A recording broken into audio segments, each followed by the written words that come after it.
Hello everyone. First of all, I would like to say that I'm sorry I haven't uploaded in a while. College work has been killing me. Finals are coming up, and it's quite rough, but I found some time tonight to make a video, finally, on my thoughts on the results of the 2018 midterm congressional elections.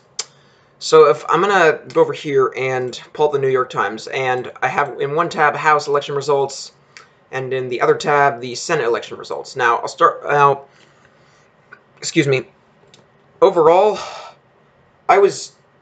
if you look back at my prediction video, which is the previous video that I made before this, I predicted that the Democrats would take the House and that the Republicans would keep the Senate, and turns out I was right. Now, that doesn't mean I was right on every seat. Now, don't get me wrong. I did not predict what I thought was going to happen for every single representative seat. That would have taken forever. But I did predict who I thought would have kept or taken the Senate seats. And I made a chart about that in an Excel chart. And so, yeah, it's called, this file right here. And I predicted that, for a lot of the races, I was correct. And you guys may not believe this, but I was only incorrect on one race. One race. Now, which race is that, you might ask? It's actually the Arizona race, where it was Republican Martha McSally versus Democrat Kyrsten Sinema, and then also versus Green Party candidate write-in Angela Green. Although Angela Green did drop out a couple days and then endorsed Kyrsten Sinema. So, yeah, but I definitely thought that Martha McSally was going to win because, and by the way, it was those two people because Jeff Flake is retiring. He's no longer, he didn't run for re-election, thank goodness. But so yeah, I really thought it was going to be Martha McSally because they have not had a Democrat senator from Arizona in decades. And it appears that I was wrong because Martha McSally won by, Kyrsten Sinema, the Democrat, won by about 1.7% of the votes. Again, Martha McSally, this is from the New York Times as of now, she got around like around 1,059,000 votes. Kyrsten Sinema got 1,097,000 votes. Around that. So, that was really close. And don't get me wrong, I do not like Kyrsten Sinema. I think she is definitely a corporate fraud because she's a Democrat who's against net neutrality. What? You're a Democrat and you're against net neutrality? Get the heck out of here. However, I will admit, she's definitely better than Martha McSally in my opinion, because Martha McSally was like one of the leading figures when voted for Trump's healthcare bill in the House last year. And she said, like, quote, guys, we've got to get this effing thing done. So, yeah, Kyrsten Sinema's definitely better, but I just wish that Arizona had a better progressive candidate in there. But anyway, that's that. All the other races I was pretty correct on. I took the risk and predicted that in the Nevada race that Dean Heller would get voted out, and he did. And this is a factor that I never actually thought of before I made that prediction, is that I feel like one of the reasons why he got voted out, not just because he voted for Kavanaugh, but also because last year was the Las Vegas shooting. And Las Vegas is a big city in Nevada, and in that shooting around 50-ish people died. And Dean Heller refused to do pretty much anything on that. All he said was, I'm offering my thoughts and prayers. So then Las Vegas probably was like, okay, we're not going to have that. We're going with your opponent. So I have a feeling that's why he got voted out. But those are the only two Senate seats that were flipped in favor of the Democrats. The other 4 seats that I predicted, North Dakota, Missouri, Indiana, and Florida, my predictions for those states' races all came true, unfortunately. The Republicans were able to flip the seats in there. In North Dakota, Heidi Heitkamp got voted out and is going to be succeeded by Kevin Cramer, who is currently the North Dakota's at-large district representative. In Missouri, Claire McCaskill got voted out, and Josh Hawley is going to replace her. In Indiana, Joe Donnelly got voted out. He's going to be replaced by Mike Braun. And, of course, I knew this could have happened. I knew the race was very, very close, but I predicted this, too, because I was like, I'm going to assume the worst-case scenario, and I was right, too. I cannot believe Rick Scott is going to be in the Senate now. Man, that is just crazy. And don't get me wrong, I don't like Bill Nelson either, and guess, by the way, Bill Nelson has been in office since 2001. That is something.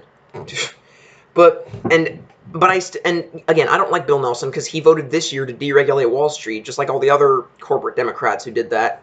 Although Chuck Schumer voted no on that, which I guess I have to give him credit to that too, but I still don't like Chuck Schumer. But anyway, yeah, Rick Scott is going to be in the Senate. I cannot believe that. And now Marco Rubio is going to be the senior senator. Gosh, Marco Rubio, man. So yeah, that's really that. As for my race in Virginia, as I predicted, Tim Kaine got reelected. Didn't surprise me.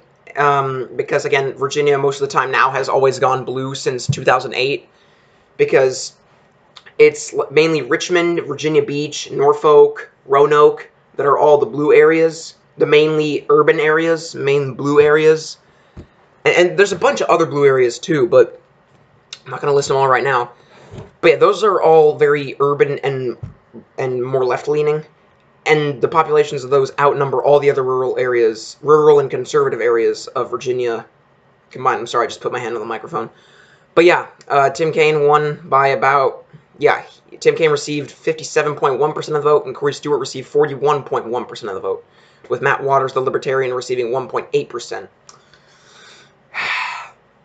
Excuse me. And so yeah, this didn't surprise me, and I assure that will probably happen from now on, where Virginia will be blue all the time now, because in like the previous senator election where Mark Warner got reelected in 2014, there was not really a big gap between him and Ed Gillespie, whereas this time it was like a 600,000 vote gap, because like the voter turnout this year was incredible. So yeah, there was no way that Corey Stewart was going to win. As for the House, no, I mean, before I do that, of course, the Republicans kept the majority in the Senate, and I really called Heidi Heitkamp, Claire McCaskill, and Joe Donnelly, and even Bill Nelson getting voted out, because they all voted for centrist ideologies, and when you give people a choice between that and the normal Republican, they go with the normal Republican. It's been proven time and time again. So Heidi Heitkamp should be ashamed of herself. Okay, now, as for the House, as I predicted, the Democrats took control of the House. Now, excuse me, I'm going to... hold on. Sorry about that, I had to fix my light, just because it's a motion sensor thing.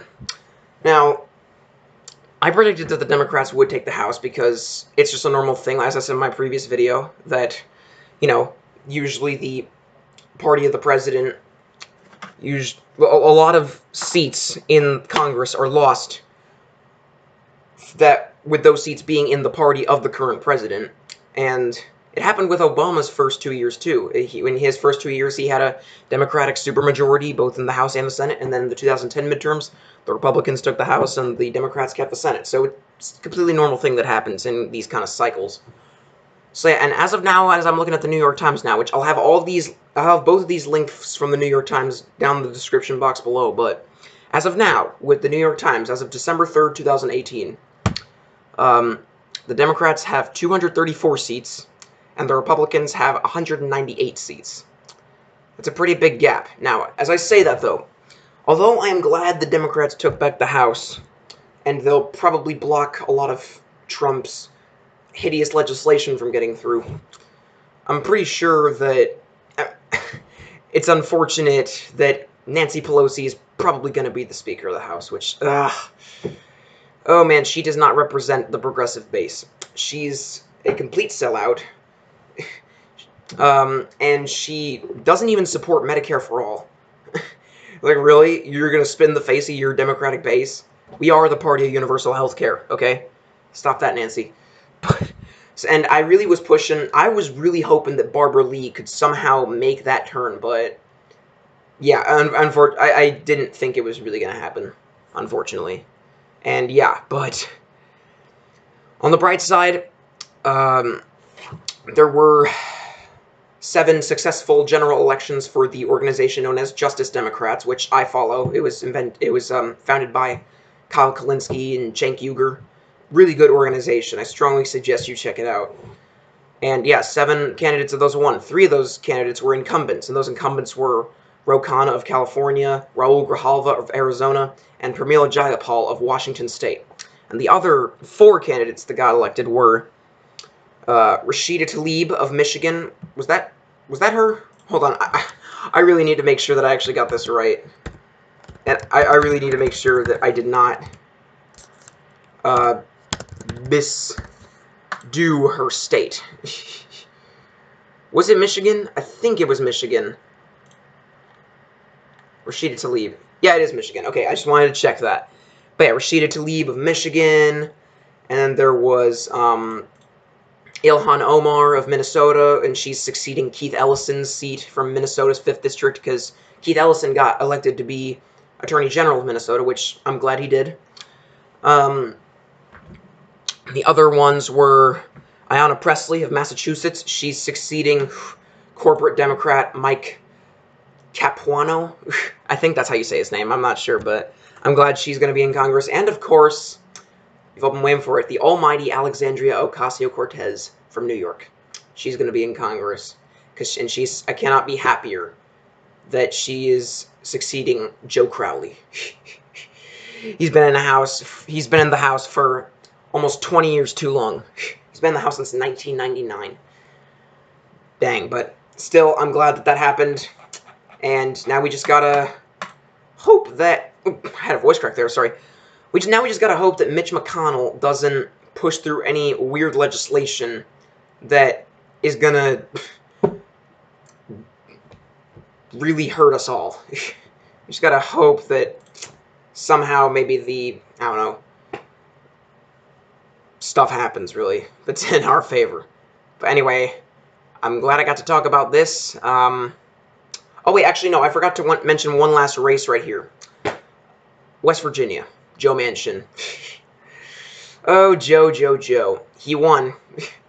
Now, again, I don't really know how he did it, because, again, I keep on saying, every time you give someone a choice between, like centrist and normal Republican, people usually go with normal Republican. But Joe Manchin, he is the definition of centrist / right-wing corporate Democrat. He is, in my opinion, the worst Democrat in the Senate right now. He votes with Trump around 60% of the time, according to 538. He voted for Neil Gorsuch. He voted for Scott Pruitt. There's so many bad things he voted for, honestly. But, although, I will admit, he's definitely the lesser of two evils when it comes to West Virginia's Attorney General, Patrick Morrisey. Because Patrick Morrisey probably would have voted with Trump around 100% of the time. And Joe Manchin only votes with him 60%, so I guess you could say I'm glad, but I'm only glad that Patrick Morrisey didn't get the job. So that's that. Those are my thoughts on the elections this year. Again, sorry it was very late, but duty calls. And I'll try to get out other videos when I can. Alright, bye.